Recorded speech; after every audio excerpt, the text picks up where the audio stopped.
This is a really amazing way to describe Judgment Day, because this is Allah's way of telling us pleasing people doesn't matter.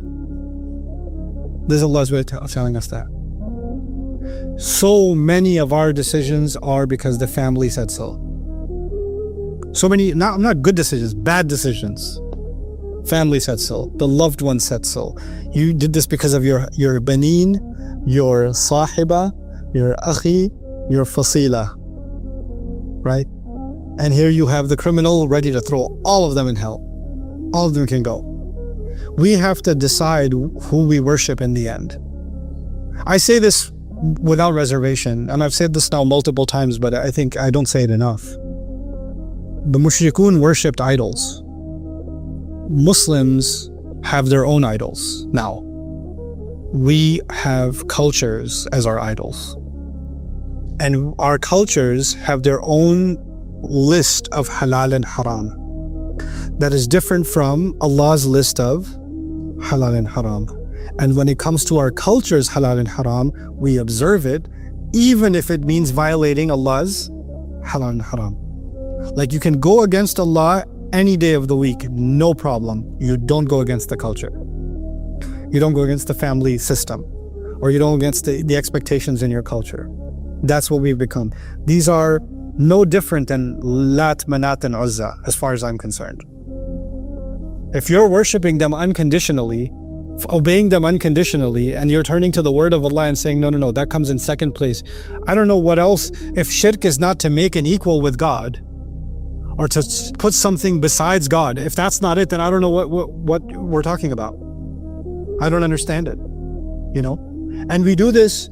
The crazy thing to me is, it's not, these Muslims who don't pray, and the Muslims the women don't wear hijab, and they don't even eat halal, they drink alcohol, and they go clubbing and drugs and alcohol and illicit relationships. Those are the people that I'm talking about. Nah, I'm talking about people that look religious, act religious, talk religious. They talk religious. And they're the ones that are just, when it comes to the family expectations, that matters, even if that violates the law of Allah openly. Take the matter of inheritance, take the matter of mahar, take the matter of how a divorce is performed, take the matter of child support, mostly take the matter of money. Like, Allah is our God for Hajj, Ramadan, Salah. Allah is our God. When it comes to money, we have other gods. That's just what we've become. It's disgusting, but that is a reality, you know. And so it's easy to study the ayat of shirk and look, these pagans worshipped idols. Look at them. Without looking at the filthy idols we've created, you know, and we're not even batting an eye over them. Don't even think about it. Don't even think about it. It's all good, you know.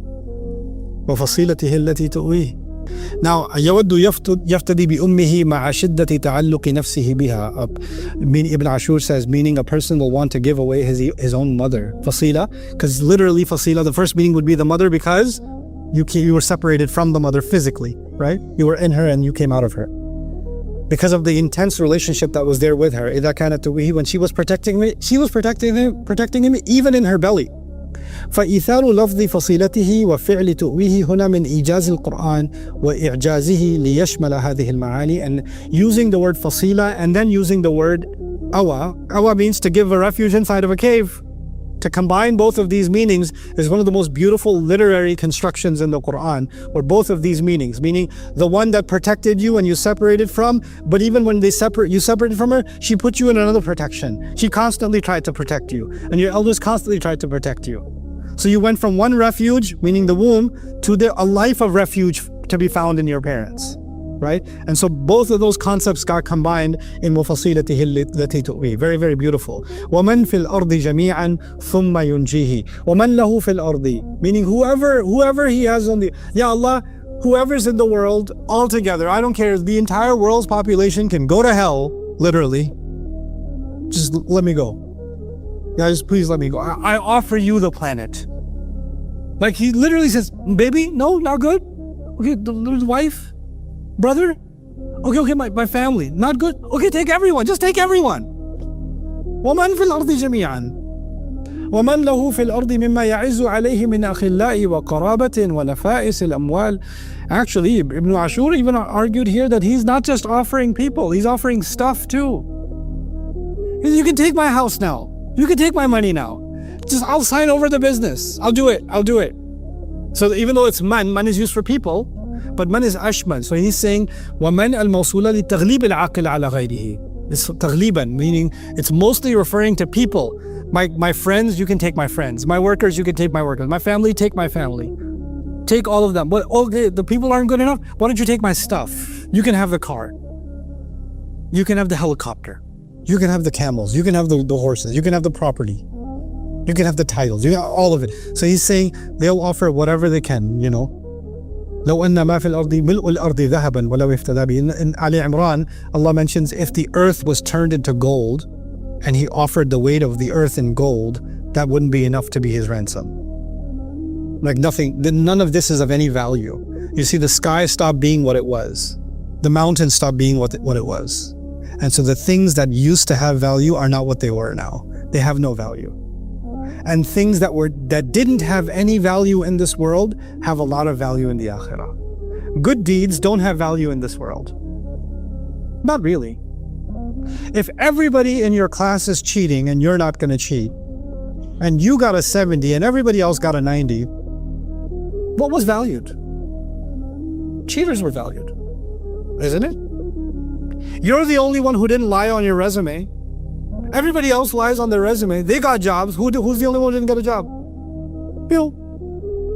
So, I mean, truthfulness, honesty, integrity, kindness, forgiveness. You think these things pay off in this life? Like, you think Nuh alayhi salam was doing bad deeds for 900 years, 950 years? He was doing good deeds every single day, right? Was that a good life he lived? Easy life he lived? Good deeds don't pay off much.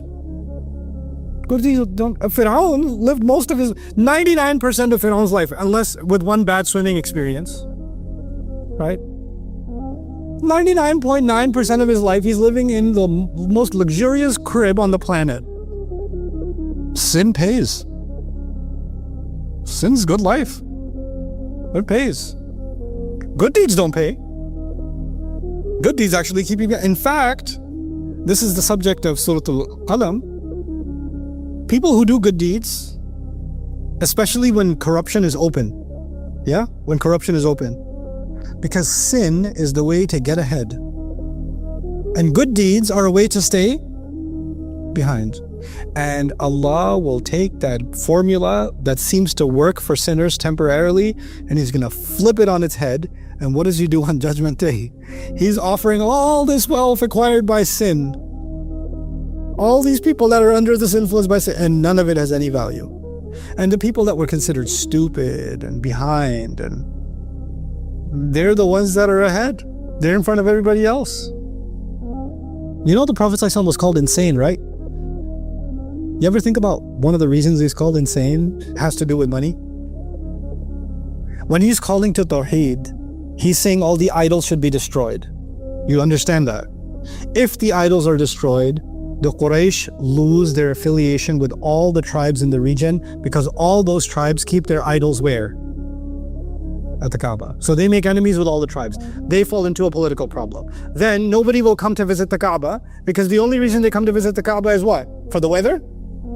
They come for their idols. If you destroy the idols, that, you know, the Banu Khuza'a will stop coming. And then, you know, the people from Taif will stop coming. And the people from Medina will stop coming. The Mushrikun used to go from everywhere to Makkah to pay visit to their idols. You destroyed the idols, you're killing my business. That's like going to Vegas and saying, I am against gambling. When you go to Vegas and say, we're going to shut down all the casinos, what's going to be the response of the politicians and the billionaires? Are you insane? Look at the roads we build. Look at the hospitals we build. Look at the education. We have free college education for anybody who gets over an 85% in Nevada, in the state of Nevada. Where did that money come from? Where did all of it come from? It came from the casinos. You want to shut down are you insane? This is how we survive. And by the way, if we shut them down, we're going to make some very powerful people very angry. They're all going to kill us.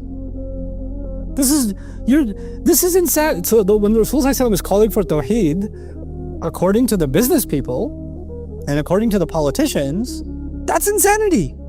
That's crazy.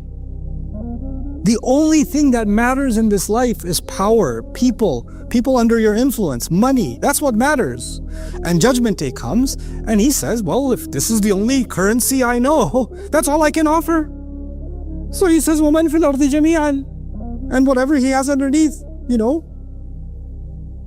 anything he wants, any property he had, any good he had, he wants to give away. ثُمَّ يُنْجِي, just let me be saved. Just allow me to be saved.